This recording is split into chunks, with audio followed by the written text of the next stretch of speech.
আসসালামু আলাইকুম। কেমন আছেন? আশা করছি সবাই ভালো আছেন। আজকে আমি একদম নতুনদের জন্য আমরা কোড দিয়ে লাইফটা কীভাবে শুরু করতে পারি তার জন্য আমাদের পিসির কিছু সেট আপ বা আমাদের কোড এডিটরের সেট আপ এটা নিয়ে আলোচনা করব। কারণ আমাদের কোডিং লেখার ক্ষেত্রে আমাদের অবশ্যই একটা কোড এডিটরের দরকার আছে, এবং সেক্ষেত্রে পিজি আমাদের এই ওয়ার্কিং স্টেশনটাকে আমরা কিভাবে কার্যোপযোগী করে তুলতে পারি সেই জিনিসটা আমরা একটু দেখব। ঠিক আছে, তো সর্বপ্রথম আমি বলবো আমরা যখন কোডিংটা শুরু করব, অর্থাৎ আমরা এইচটিএমএল সিএসএস জাভাস্ক্রিপ্টটা লিখি না কেন, আমাদের এইসব লেখার জন্য এক ধরনের কোড এডিটরের দরকার হতে পারে। ঠিক আছে, তো এই কোড এডিটর অনেক ধরনের আছে, অনেক ইউজার ফ্রেন্ডলি কোড এডিটর আছে, বাট নতুনরা যারা একদম বিগিনার স্টেজে আছেন, যারা প্রথম কোডিং শুরু করবেন, তাদের জন্য সাজেস্ট থাকবে নোটপ্যাড প্লাস প্লাস কোড এডিটরটা ইউজ করার জন্য। এছাড়া আপনি ভিএস কোড ইউজ করতে পারেন, সাবলাইম টেক্সট, অ্যাটম, ব্র্যাকেটস আর অনেক কিছুই আপনি ইউজ করতে পারেন। বাট নতুন একদম বিগিনারের জন্য আপনি নোটপ্যাড প্লাস প্লাস ট্রাই করবেন। মিনিমাম 1 মাস ট্রাই করে দেখতে পারেন বা 15 দিন, এর মাঝে আপনার আয়ত্তে চলে আসবে। কারণ কি, কোডগুলো নিজে হাতে লিখলে সবচেয়ে বেশি ভালো পোর্টফোলিও পাওয়া যায়। তো নোটপ্যাড প্লাস প্লাস আমরা কোথায় পাবো? আমার কথা হচ্ছে আমরা বিগিনাররা যখন স্টার্ট করব কোডিং বিষয়টা, সেক্ষেত্রে আমরা নোটপ্যাড প্লাস প্লাস কোথায় পাবো? তো নোটপ্যাড প্লাস প্লাস আমাদের ডাউনলোড দেওয়ার জন্য আমরা আমাদের ওয়েবসাইটে যাব, ক্রোম ব্রাউজারে। আমরা ক্রোম ব্রাউজারে যাব, যে এখানে যে লিখব free download notepad plus plus. ঠিক আছে, ডাউনলোড নোটপ্যাড প্লাস প্লাস আমাদের ব্রাউজারে চলে আসছে। আমরা এখানে ক্লিক করব। হ্যাঁ, নোটপ্যাড প্লাস প্লাস ডাউনলোড করার জন্য এখানে দেখেন ভার্সন 8.4.2 আপডেটেড, এটা হচ্ছে আপডেট ভার্সন। এর আগে আছে 8.4.1।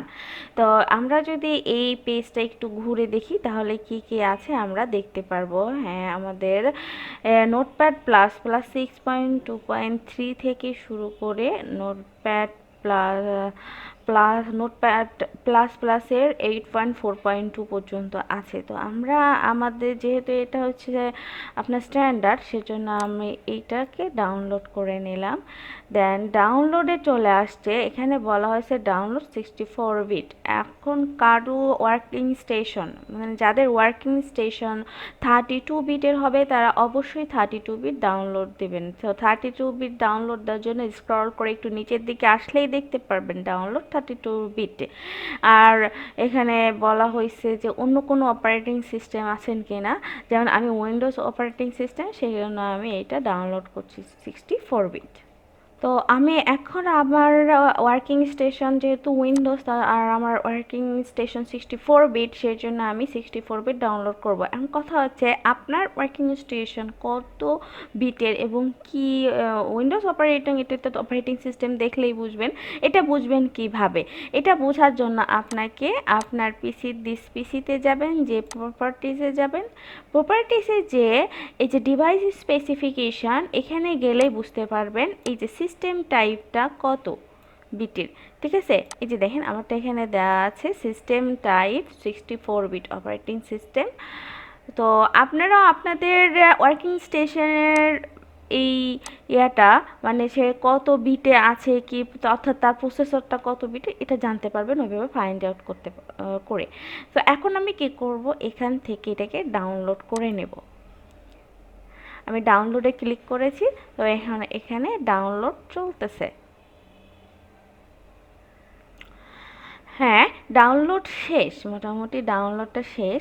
এখন আমি এটাতে একটা ক্লিক করব। ক্লিক করলে দেখেন আমি যখন ক্লিক করেছি এই যে ইনস্টলার ল্যাঙ্গুয়েজ একটা আমাকে পপআপ মেসেজ দিয়েছে। তো এখানে লেখা আছে ইংলিশ, আমি এটা ইংলিশেই রাখবো। ওকে, অ্যান্ড বলা হচ্ছে welcome to notepad plus plus version 8.4.2 set up. তো আমি এটাকে সেট করব, যেহেতু সেট আপ দিচ্ছি সেজন্য আমি নেক্সট করলাম। অ্যান্ড দেন এখানে বলা হয়েছে এই ইনফরমেশনগুলোর জন্য কি তুমি এগ্রি কি না। হ্যাঁ, আই এগ্রি। অ্যান্ড এটা আমি কোথায় এই যে ইনস্টল দিতেছি, সি ড্রাইভে, প্রোগ্রাম ফাইলসে, নোটপ্যাড প্লাস প্লাস। ঠিক আছে, অ্যাভেলেবেল। আপনারা যদি জানতে চান যে এটার রিকোয়ার্ড স্পেস কত, এটার জন্য রিকোয়ার্ড স্পেসে হচ্ছে 11.3 MB আর স্পেস অ্যাভেলেবেল 37.8 GB। ঠিক আছে, মানে স্পেস অ্যাভেলেবেল, এটা হচ্ছে আমার ওয়ার্কিং স্টেশনের সি ড্রাইভটা। আর এই যে আমি নোটপ্যাড প্লাস প্লাস কোড এডিটরটা ইনস্টল দিচ্ছি, এটার জন্য সি ড্রাইভ এসে 11.3 MB জায়গা দখল করবে। দেন নেক্সট, আপনাদের অনেকে আছি আমরা যারা কি করি, স্টার্টিংয়ে আমরা ধরেন ভিএস কোড, ব্র্যাকেটস এগুলো ইউজ করি, যেখানে শর্ট কোড ইউজ করা যায়। তো ওইগুলো না ইউজ করে আমার মনে হয় কি আমরা নতুনরা যারা কোড শুরু করব, সেক্ষেত্রে আমাদের নোটপ্যাড প্লাস প্লাস ইউজ করা ভালো। কেন ভালো আমি এটা পরে বলছি। তো এখন আমি কি করব, এখান থেকে নেক্সটে যাব। এখন এখানে বলা হয়েছে ক্রিয়েট শর্টকাট অন ডেস্কটপ। আপনি কি এটাকে ডেস্কটপে শর্টকাট হিসেবে দেখতে চান? আপনি যদি চান তাহলে চেক দিবেন, আর যদি না চান তাহলে দেওয়ার দরকার নাই, আর এটা দেওয়ার দরকার নাই। ইনস্টল, ওকে, ইনস্টল শেষ, দেন ফিনিশ। দেখেন আমাদের কোড এডিটর ইনস্টল হয়ে গেছে এবং আমাকে একটা মেসেজও দিয়েছে, কোড এডিটর ওপেনও হয়ে গিয়েছে। ওকে, এখন আমাদের এই যে কোড এডিটরটা দেখেন আমাদের এখানে শর্টকাট হিসেবে চলে আসছে। তো আমরা যেহেতু কোড লিখবো, আমরা HTML ফাইল আমাদের ক্রিয়েট করে কোড লিখতে হয়, এটা আমরা জানি। তো আমাদের এই জন্য কী করবো, আমরা একটা ফোল্ডারে যাব। এখানে একটা নিউ ফোল্ডার করা আছে, যাই হোক নিউ ফোল্ডারটাকে আমি রিনেম করে দেই যে টেস্ট ফোল্ডার। ঠিক আছে, টেস্ট ওয়েব দিলাম, সমস্যা নেই, এটা এভাবে থাক। তো আমি এখন এখানে কি করব, আমি আরেকটা ফোল্ডার ক্রিয়েট করব। ধরলাম এটা আমাদের টেস্ট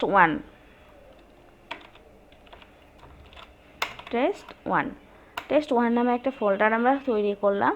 তৈরি করার পরে আমরা ডাবল ক্লিক করব, করে ভিতরে গেলাম এবং এখান থেকে আমাদের কি করব, একটা ফাইল নেব, টেক্সট ফাইল।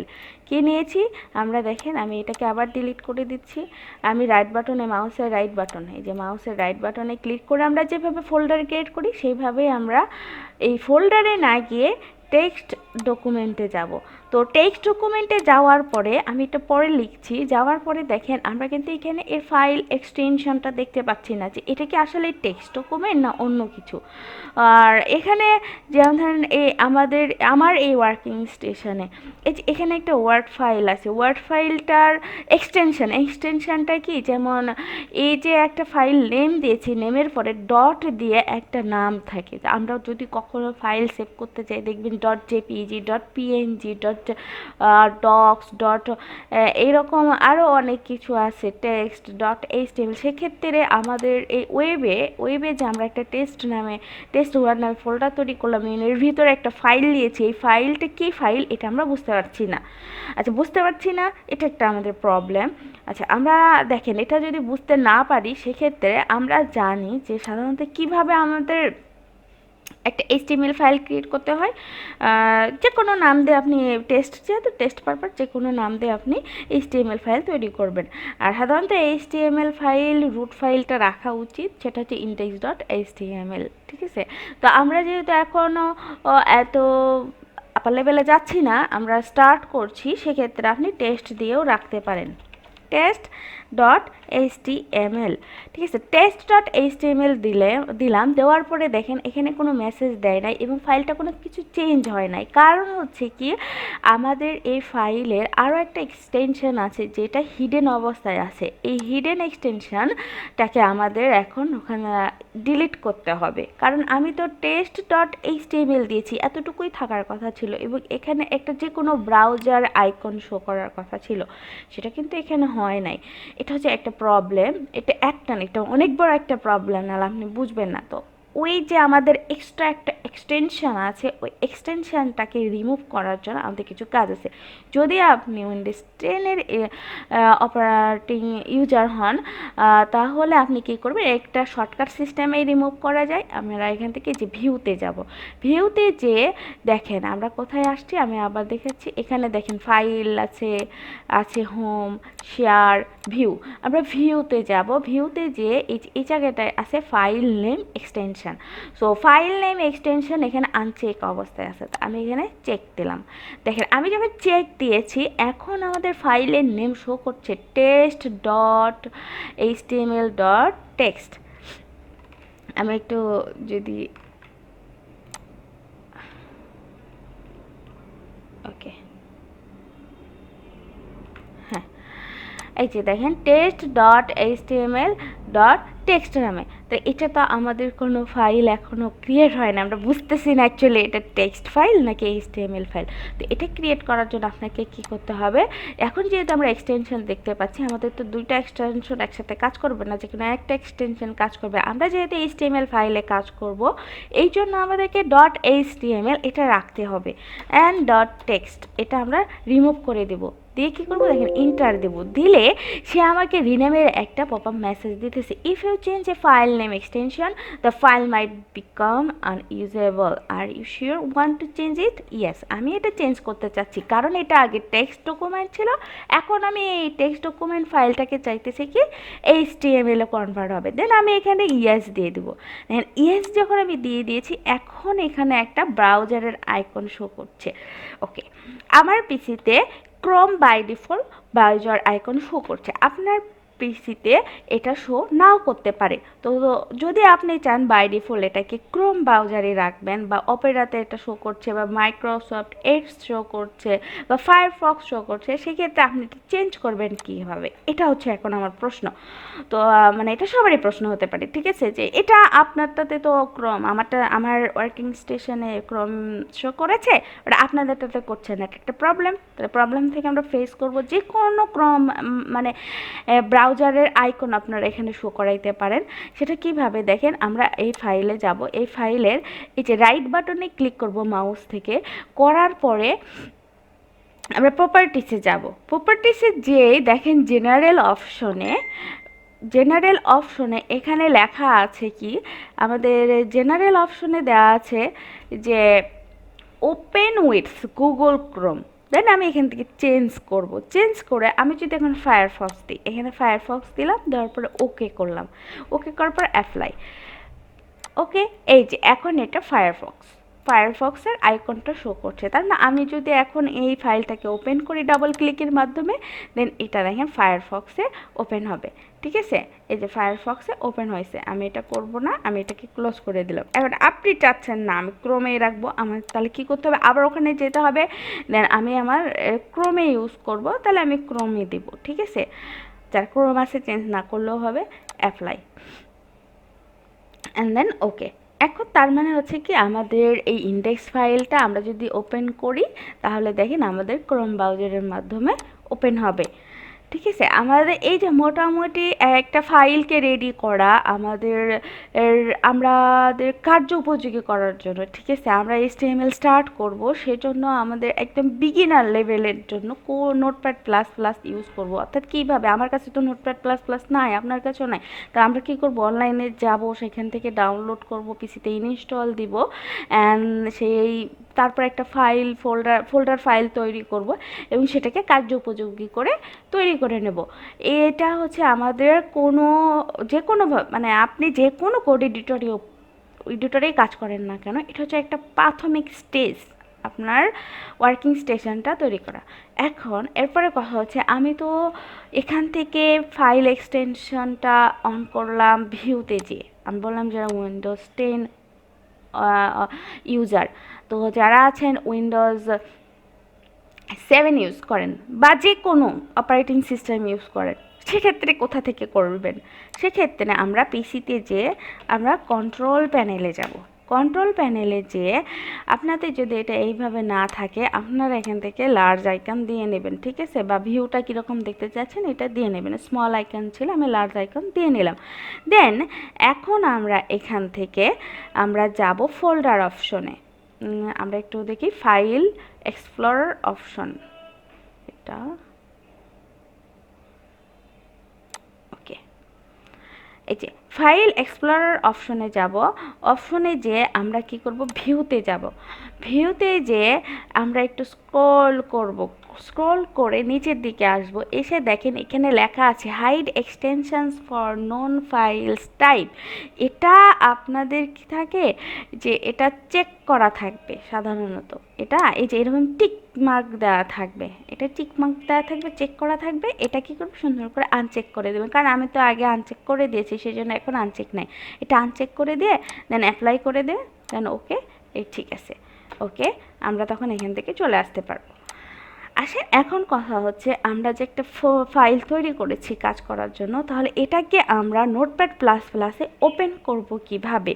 তো নোটপ্যাড প্লাস প্লাসে ওপেন করব কিভাবে, যে কোনো ফাইল বা ফোল্ডার ওপেন করার সহজ পদ্ধতি হচ্ছে আমরা রাইট বাটনে ক্লিক করব অ্যান্ড দেন ওপেন উইথ দেবো। ওপেন উইথ দিয়ে আমরা কিছু তৈরি করব, আমরা নোটপ্যাড প্লাস প্লাস দেবো। আমার এখানে নোটপ্যাড প্লাস প্লাস শো করছে না, আমরা একটু যাই যে এখানে সার্চ দিই, দিয়ে আমি বলি আমি তোমাকে নোটপ্যাড প্লাস প্লাসে ওপেন করব, ঠিক আছে, notepad plus plus.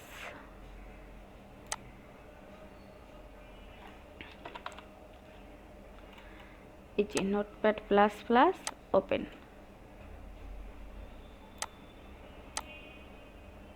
Notepad plus প্লাসের মাধ্যমে ওপেন হয়ে গিয়েছে।